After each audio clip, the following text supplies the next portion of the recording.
My neighbor's teenager kept jumping my fence to use my pool, smirking. What's the big deal? It's just water. Furious, I drained the pool and filled it with foam blocks. The next time he jumped in, he screamed, I think I broke something. But things got even worse when his parents showed up and discovered. You know when you think you've got life all figured out, and then someone comes along and flips your world upside down? That was me, living in peace in my cozy Scottsdale, Arizona home. I bought this place after years of hard work, and my backyard was my sanctuary, a sparkling in-ground pool surrounded by a tall wooden fence for privacy. I loved it. It was my retreat from the chaos of life. And then the Fergusons moved in next door. At first, they seemed fine. Mr. Ferguson was one of those guys who always had a beer in his hand and wore sunglasses on his head like it was part of his personality. Mrs. Ferguson was polite but seemed permanently frazzled, like she was barely keeping it together. But their 15-year-old son, Aiden, he was the poster child for entitlement. The kid had a cocky smirk plastered on his face at all times, like the world owed him something. I should have seen the warning signs, but hindsight's 20/20, right? The first time it happened, I came home on a Saturday afternoon, grocery bags in hand, and heard splashing. I thought maybe some neighborhood kids had lost a ball in my yard and were trying to fish it out. But no, there was Aiden in my pool lounging on a float like he was on vacation. Hey! I shouted, dropping the bags on the patio table. What the hell are you doing in my pool? Aiden didn't even flinch. He just looked at me with that smug grin and said, What's the big deal? It's just water. Before I could respond, he climbed out, grabbed his shoes, and hopped the fence like he did this sort of thing every day.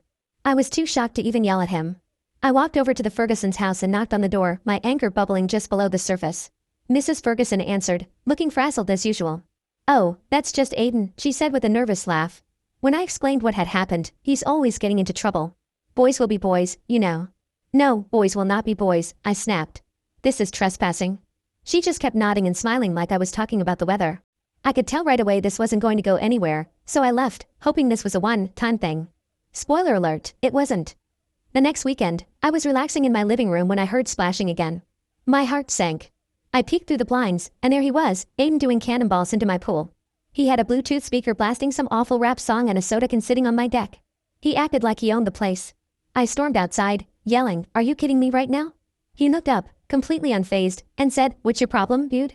You're not even using it. That was the moment I knew I wasn't dealing with a normal kid. This wasn't just a bratty teenager, this was a kid who genuinely didn't believe rules applied to him. I marched back over to the Fergusons' house, but this time Mr. Ferguson answered the door. What's the big deal? He said after I explained the situation. It's just a pool. Let the kid cool off. You're being uptight. I couldn't believe what I was hearing. They weren't even pretending to be sorry. I told him in no uncertain terms that Aiden needed to stay out of my yard, but he just shrugged and closed the door. At that point, I knew I had to get creative. Calling the police felt extreme, but I was out of options. I put up no trespassing signs around the fence, thinking that might at least scare him off. It didn't. Aiden kept coming back, and every time I confronted him, he'd give me some snarky comment like, What are you going to do? Call the pool police? I started losing sleep over it. Every splash, every little noise outside, I'd jump up and check the backyard. It was exhausting. I needed a plan, a way to send a message that would make it clear I wasn't messing around. And then it hit me, if Aiden loved my pool so much, what would he do if there wasn't a pool? The next morning, I drained the entire thing. It took hours, but I didn't care. Once it was empty, I called a local foam supplier and ordered a truckload of foam blocks. You know the kind they use in gymnastics pits? It cost me a small fortune, but at that point, it was worth it. By the end of the day, my pool was no longer a pool, it was a giant foam pit. It looked absolutely ridiculous, but I didn't care. This was about principle. It didn't take long for Aiden to strike again. That same evening, I heard the telltale sound of someone climbing the fence. I didn't even bother looking out the window. I just waited. Sure enough, a few seconds later, I heard the loudest, most satisfying scream. What the hell? Aiden shouted, his voice cracking in panic. I think I broke something.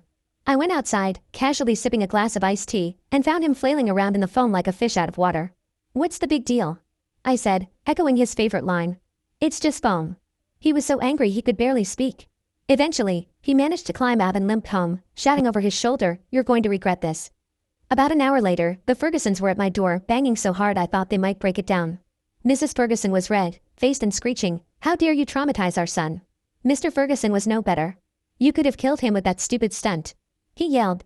You're lucky he didn't break his neck. I calmly explained that Aiden had been trespassing on my property and that the foam was completely safe. Maybe if you taught your kids some respect, we wouldn't be in this situation, I added. That's when Mr. Ferguson's face turned a deep shade of purple. He pointed a finger at me and said, You'll be hearing from our lawyer. The next day, I got a letter from a lawyer's office. The Fergusons were suing me for emotional distress, medical expenses, and property damage. I wasn't surprised. They seemed like the type to blame anyone but themselves. Their claim was laughable, though. Emotional distress from foam? Medical expenses? Aiden barely twisted his ankle, and I had video proof from my new security cameras showing him trespassing. I knew this was going to get ugly, but I wasn't about to back down. I hired a lawyer of my own, an old friend who specialized in property disputes. He laughed when I told him the story. "This will be fun," he said. "They don't have a leg to stand on." The first thing my lawyer did was file a counter claim for the damages Aiden had caused to my property. Over the weeks, he had broken several fence boards, trampled my landscaping, and left garbage in my yard.